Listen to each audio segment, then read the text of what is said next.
Bagi orang Lampung, bahasa Lampung pada dasarnya adalah bahasa pertama atau bahasa ibu. Tetapi di Lampung, kondisinya saat ini bisa dikatakan memprihatinkan. Memprihatinkan karena dalam pergaulan sehari-hari, bahasa Lampung lebih terpinggirkan dibanding misalnya bahasa Jawa atau bahkan bahasa Banten atau bahasa Jaseng. Padahal Lampung dengan bahasa dan budayanya memiliki nilai yang tidak kalah tingginya dibanding dengan bahasa-bahasa lain, termasuk bahasa Jawa atau bahasa Banten atau bahasa Komering atau bahasa Melayu pada umumnya. Untuk lebih jauh mengeksplorasi bagaimana perkembangan bahasa Lampung kini dan perkembangannya ke depan, kita akan berbincang dengan Ibu Dr. Farida Aryani, Ketua Program Studi S2 Bahasa Lampung di Fakultas Ilmu Pendidikan Universitas Lampung. Selamat malam Ibu Farida Aryani. Selamat malam. Tabi pun.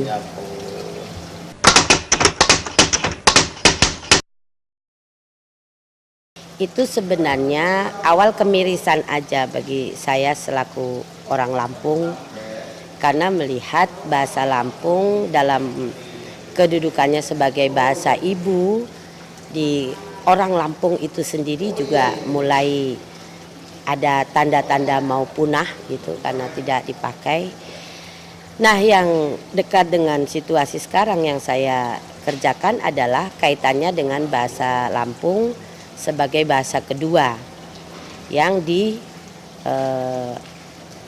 dalam proses belajar mengajar. Jadi apa sebenarnya yang saya inginkan? Tidak lain adalah kembali kepada kedudukan dan fungsi bahasa itu sendiri. Bahasa Lampung kan sudah diberi kewenangan oleh negara sebagai bahasa daerah, yang ini harus dikembangkan oleh daerah itu sendiri dan masyarakatnya. Nah, dengan kedudukan yang sudah diberikan dalam politik bahasa nasional, mengapa ini tidak kita tangkap?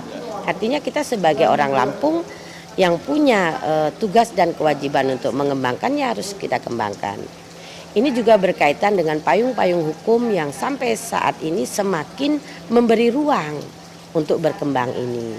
Nah, apakah ini sudah tampak ada kepunahan? Sudah.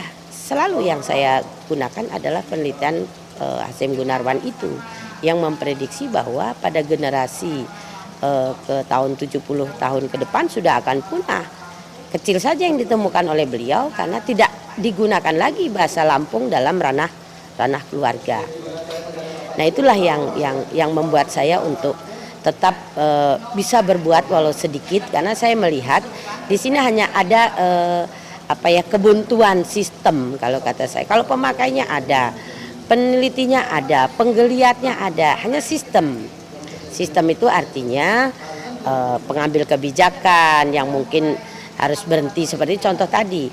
Unila pernah membuka tahun 98 untuk D3. Pada saat itu tidak masalah ketika persyaratan undang-undang guru D3 bisa diangkat. Tapi ketika itu undang-undang guru mulai muncul dan Unila tidak membuka S1, ini masalah lagi. Artinya guru bahasa Lampung tidak ada yang bisa diangkat karena berkaitan dengan sertifikasi guru.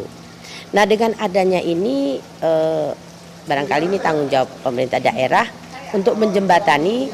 Saya berkeinginan lulusan D3 yang belum S1 ini bisa dinaikkan satu tingkat menjadi S1 dalam jabatan. Nah, ini yang belum terlaksana. Nah, tiba-tiba Unila diberi mandat oleh Dikti membuka S2. Ya tidak apa-apa, saya pikir ini bagus lah, artinya lebih luas lagi gitu. Artinya universitas diberi kewenangan untuk membuka S2 Bahasa Lampung dalam wawasan yang lebih luas lagi barangkali gitu.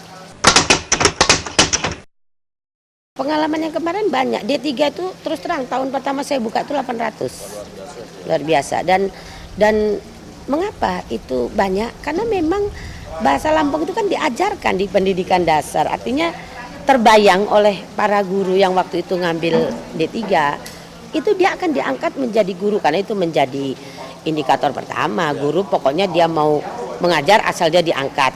Nah, tetapi memang saya lihat saya melakukan kegiatan sendiri, kadang mengumpulkan guru bahasa Lampung. Ternyata apa, Dek? Yang ngajar itu nggak ada lulusan bahasa Lampung, tapi dia mau karena dia merasa memiliki kayak gitu. Ya, itu luar biasa, itu sudah aset yang harusnya tetap kalau bahasa Lampungnya itu tetap ditangku bersama, bahwa secara profesi dia punya kapasitas keilmuan bahasa Lampung walaupun dia bukan orang Lampung. Iya, memang iya.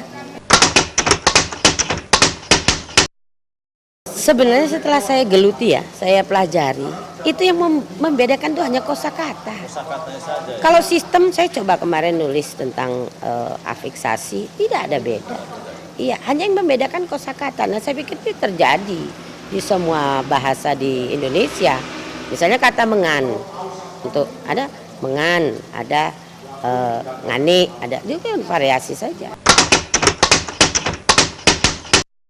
Ya sebenarnya kalau saya sih menginginkan begini, pembelajaran bahasa Lampung sebagai bahasa kedua ini, ya ajarkan di mana bahasa itu tumbuh. Contoh, jangan dipaksa orang Kota Agung diajarkan dialek O, karena tidak pajanan dalam teori kebahasaannya tidak ada.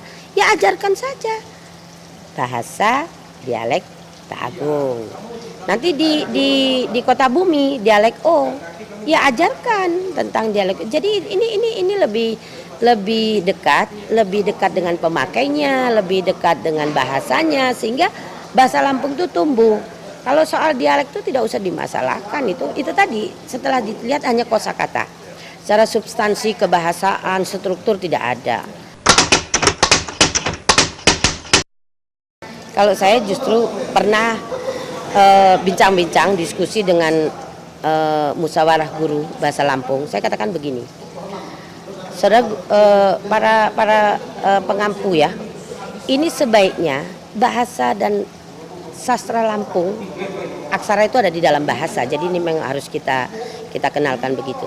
Itu diajarkan justru sejak taman kanak-kanak sampai perguruan tinggi dengan pemilahan materi. Misalnya pendidikan dasar tingkat dasar itu cukup aksara, itu dikenalkan pendidikan tingkat dasar.